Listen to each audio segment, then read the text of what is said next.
Hello বন্ধুরা, সেই যে দেখুন দেখালাম না, বাপি সকালবেলায় ফুলগুলো তুলে নিয়ে এসছে। দিয়ে এই দেখো বন্ধুরা, সব ফুলের মালা করেছি। এই দেখো কেমন হয়েছে তোমরা কিন্তু বলো। এই যে মাঝখানে একটু করে লাল লাল, এই যে মাঝখানে লাল গুলুঞ্চিগুলো আছে, আসলে এত ঠাস করে হয়েছে যে তোমরা হয়তো বুঝতে পারছো না।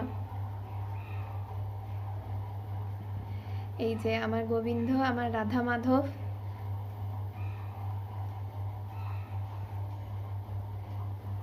এই যে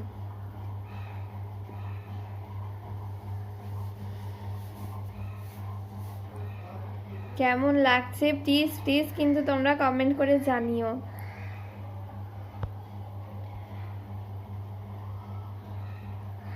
গোবিন্দের মালা কেমন হয়েছে, আমার রাধা মাধবকে কেমন লাগছে, কেমন সাজানো হয়েছে তার স্থান, তোমরা কিন্তু আমাকে জানিও।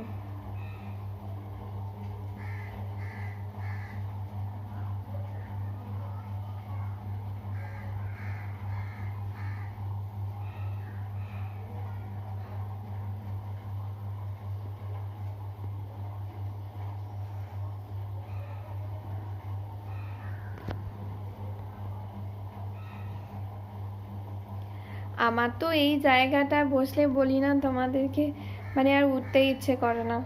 আমার এত এত ভালো লাগে আমার এই ঘরের মধ্যে। আর আমার এটা একদম মানে দরজার থেকে ঢুকে, এই যে এটা হচ্ছে আমার মেন দরজা, ওখান থেকে জাস্ট এসেই এটা মানে আমার ঠাকুরকে ঢুকতে বেরোতে প্রণাম করে গিয়ে মানে দেখা হয়। ওর বাবা অফিসে যায়, প্রত্যেক দিন প্রণাম করে, সেই জন্য আমি এই জায়গাতেই গোবিন্দকে স্থাপন করেছি। তো ওই জন্য সন্ধ্যাবেলা এখানেই সন্ধে দেওয়া হয়। যে প্রদীপটা রেডি করে রাখি, সন্ধ্যাবেলায় শুধু জ্বালিয়ে দেওয়া হয়।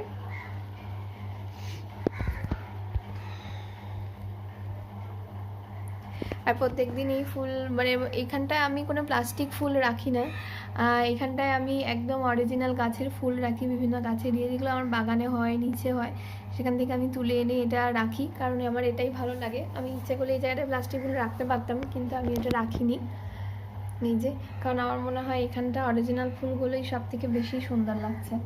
এই যে এখানে রঙ্গন আছে, আমার এটা গাছের করবী এটা, আর এই যে হলুদ ফুলগুলো, আর তার ধারে ধারে আমি এগুলো সাজিয়েছি। আর এই যে মালাটা করতে একটু টাইম লাগে, কিন্তু আমার খুব ভালো লাগে গোবিন্দের জন্য প্রতিদিন মালা করে দিতে। সত্যি কথা বলতে কি আমার ভীষণই ভালো লাগে। যতই কোনোদিন হয়তো ফুল একটু কম থাকে, আমি তাও মানে চেষ্টা করি অল্প ফুল দিয়েও করে দিতে। দেখো আমার গোবিন্দ বাবা